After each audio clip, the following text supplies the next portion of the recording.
आज ये ज़माना अलग हो गया है कि भगवान से भी लेन देन का मामला चल रहा है कि आप मेरा ये काम कर दो तो ये हो जाएगा, और काम एक भी नहीं हुआ तो भगवान बदल ले कि भाई कहीं और माथा टेकते हैं, यहाँ तो काम हो नहीं रहा। तो ये भक्ति नहीं होती। तो एक तो जो परसेप्शन भक्ति का बन गया है कि भजन कीर्तन पूजा पाठ कर लिया और भक्ति हो गई। भक्ति का असल मीनिंग है सरेंडर, समर्पण। और समर्पण व्यक्ति कब करता है? जब पहला चीज विश्वास होता है कि वो जो भी करता है वो सही करता है।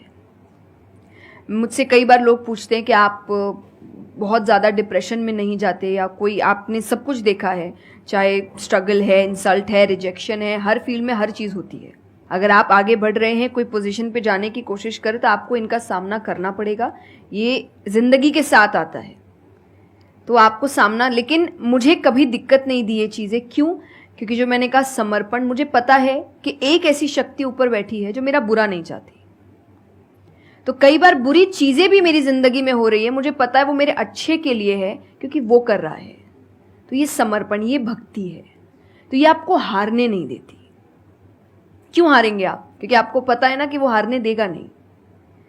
तो आप अपने आप गिरे, आप फिर उठेंगे कि नहीं भाई अभी गिरना शायद ज़रूरी होगा, उसका इशारा है, इसीलिए चलो फिर उठते हैं, फिर आगे बढ़ते हैं। तो अर्जुन ने भी जब समर्पण की बात गीता जी में आती है तो कई लोग कहते हैं कि धर्म का मतलब होता है अंधविश्वास। नहीं, क्योंकि अगर अंधविश्वास होता, अंधविश्वास में क्वेश्चन करना अलाउड नहीं होता आपको। गीता अगर सिर्फ भगवान की बात होती तो 2 पन्ने में खत्म हो गई होती। ये दोनों के बीच की बात है जिसमें अर्जुन ये जानते हुए कि सामने कौन खड़ा है, क्वेश्चन करने की तो कोई सवाल ही नहीं था वहां पर कि भगवान लड़ने बोल रहा है, क्या क्वेश्चन करना, पर उसने कंटिन्यूअसली क्वेश्चंस किए हैं। पर उसका भी नाम आया था समर्पण, कि वो समर्पित होकर क्वेश्चन कर रहा था कि ये जो खड़ा है ये मेरे हर सवाल का जवाब जानता है, ये मुझसे कभी कुछ गलत काम नहीं कराएगा, लेकिन इसका मतलब ये नहीं कि मैं अपनी जिज्ञासा बाहर नहीं निकालूंगा, मैं अपने क्वेश्चंस पूछूंगा। तो भक्ति का अर्थ यही होता है कि पहला निष्काम होता है। क्या फायदा मत ढूंढिए कि मेरा काम नहीं हुआ तो भगवान है ही नहीं। भाई भगवान कहाँ है? भगवान होते तो ऐसा होता क्या? वो तो इंसान है इसीलिए ऐसे हो रहे काम। भगवान ने तो सबको देखे, बच्चा तो मासूम ही होता है, बड़े होके खराब हो जाता है। कोई बच्चा गलत आपने देखा है क्या? छोटा सा बच्चा ही डॉन बनने के बारे में सोच रहा है, वो तो बच्चा ही होता है, मासूम होता है, सच्चा होता है। तो भगवान इसलिए कहते बच्चे भगवान का रूप है, क्योंकि वो एकदम प्योर होते हैं। बड़े होने के बाद हम काम खराब करते हैं और नाम फिर हम भगवान का देते हैं, क्योंकि हमको इल्जाम लगाने के लिए लोग चाहिए। ये फेलियर्स के लिए भी, आप फेलियर्स के लिए भी हम कहते हैं मेरा काम अच्छा नहीं था, मेरा समय अच्छा नहीं था, मुझे पेरेंट्स ने सपोर्ट नहीं किया, मेरे पास ये नहीं था। वरना अगर देखा जाए इन्हीं सिचुएशन में कई लोग हैं जो काम करके आगे बढ़ जाते हैं।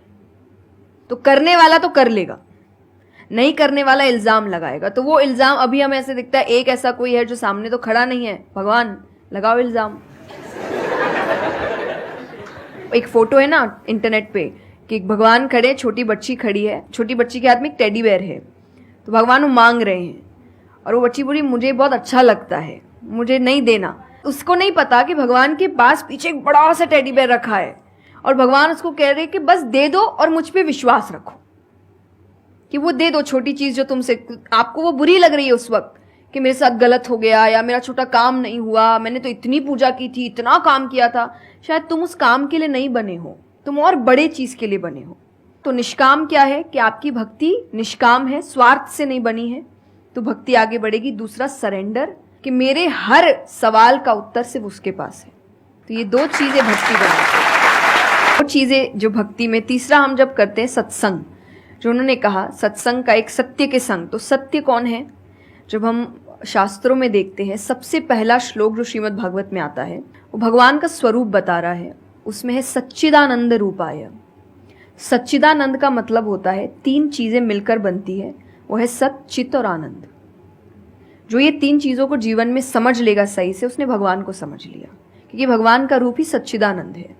तो सबसे पहला है सच, जो कहा गया सच की राह पर चलो। जो हम ये एक्चुअली आपने एग्जैक्ट वर्ड उस वक्त बोले, मैं अपनी कथा में भी कहती हूँ कि आजकल हम इतनी छोटी छोटी बातों पे झूठ बोलते हैं कि हम किसी से मिलने जा रहे हैं और हम घर से भी नहीं निकले, अरे 5 मिनट, अरे सिग्नल पे खड़ा हूँ, अरे बस पहुंच गया, अरे क्या हो गया, वो 2 बातें तो सुनाएगा ना सिर्फ कि तुम समय लेकर नहीं आए। पर हम इतनी इतनी सी बातों में झूठ बोल रहे हैं। ये हमें लगता है कि कोई बड़ी बात नहीं, पर ये बहुत बड़ी बात है कि आप इतना भी सच का सामना नहीं कर सकते, और फिर हमें लगता है कि हम लाइफ के जो प्रॉब्लम्स है उसका सामना कर लेंगे, खुद के सच का तो सामना कर नहीं पा रहे हैं। जिंदगी का सच सामने आएगा तब तो बैंड ही बज जाएगी पूरी, क्योंकि वो कठिन है। जिंदगी आसान नहीं है, किसी के लिए नहीं, भगवान के लिए भी नहीं हुई। आप राम जी को उठाइए, कृष्ण जी को उठाइए, जब तक यहां रहे कोई सुखी नहीं रहा।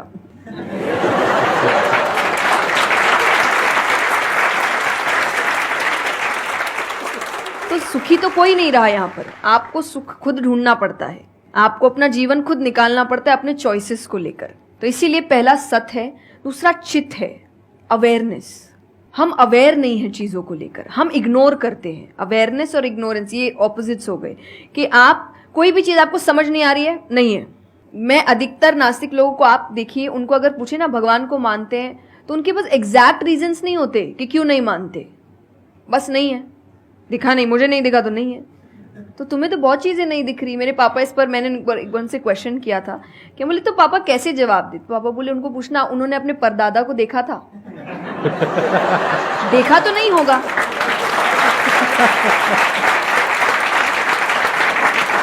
सुना है, दादा से सुना है, पापा से सुना है कि थे, मैंने तो नहीं देखा। तो मैं बोल दूं वो थे ही नहीं। कुछ तो सच्चाई होगी, उसको ढूंढने की कोशिश करो। मैं धर्म के लिए हमेशा कहती हूं कि आपको ढूंढना पड़ेगा। भगवान, मेरे पापा ने मुझे एक बात कही थी, भगवान मानने की चीज है, जानने की नहीं। जानना क्या होता है, पहले इस्तेमाल करे फिर विश्वास करे।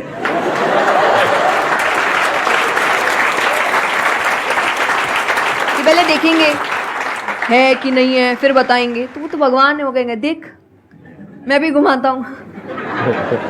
वो भगवान है भाई। उनको अगर आप बोलोगे कि मेरे सामने आ, मुझे दिखा तू है कि नहीं, तो बोलेंगे घूम, नहीं दिखाता, कभी नहीं हुई, नहीं जा। तो भगवान मानने की चीज है, मानो वो अपने आप जना देंगे वो कहाँ है। तो भगवान के लिए माना गया कि पहले आपको मानना पड़ता है, दैट इज सरेंडर, कि मैं मानता हूं, मैं इसीलिए पढ़ रहा हूं। अधिकतर लोग अभी पढ़ क्यों रहे हैं, जान क्यों रहे, गलत साबित करने के लिए। और दुनिया के लिए भी, आप किसी भी चीज को जानने की कोशिश करो तो सिर्फ एक खाली दिमाग से जानने की कोशिश करो, अपने दिमाग से नहीं कि मुझे गलत साबित करना इसीलिए पढ़ता हूं चलो। तो फिर आपका दिमाग सीधा उस गलत बात पे ही जाएगा कि देखो मैंने तो बोला ही था गलत है। और उसके आसपास कितनी अच्छी बातें लिखी होगी आप देखेंगे नहीं, पर आपको जो बस साबित करना है, आप उस लोग सुनते भी आजकल इसीलिए हैं। मैं कथा में एक बात कहती कि उस आजकल कथा ही बची है सुनने वाली चीज, वरना आप कहीं भी दो लोगों को देखिए वो बोलेगा मैं बोलता हूँ, नहीं मैं बोलता हूँ, नहीं मैं बोलता हूँ। दुख देखिए किसी के, प्रॉब्लम्स को एक बोलता है अरे मेरी जिंदगी अच्छी नहीं चल रही, अरे मेरी उससे भी खराब है। आप किसी से मदद भी कहाँ मांगेंगे कि वो एक दुख सुनाओ वो 4 सुनाता है, तो क्या ही मदद मांगे कि तो मेरे से दुखी है, तू मेरे से और 500 रुपए रख भाई। ये तो लोग हर वक्त कोई सुनना नहीं चाह रहा, और सुन भी रहे हैं तो इसीलिए कि ताकि बस मैं बोल सकूं, कि ये खत्म करे बस जल्दी से चुप हो ताकि मैं बोलूं। तो ये बंद करिए। भगवान ने अर्जुन की पहले पूरी बात सुनी थी, एक बार भी बीच में इंटरप्ट नहीं किया, उसकी पूरी बात सुनी। क्यों? तभी वो आंसर ठीक से कर पाएंगे।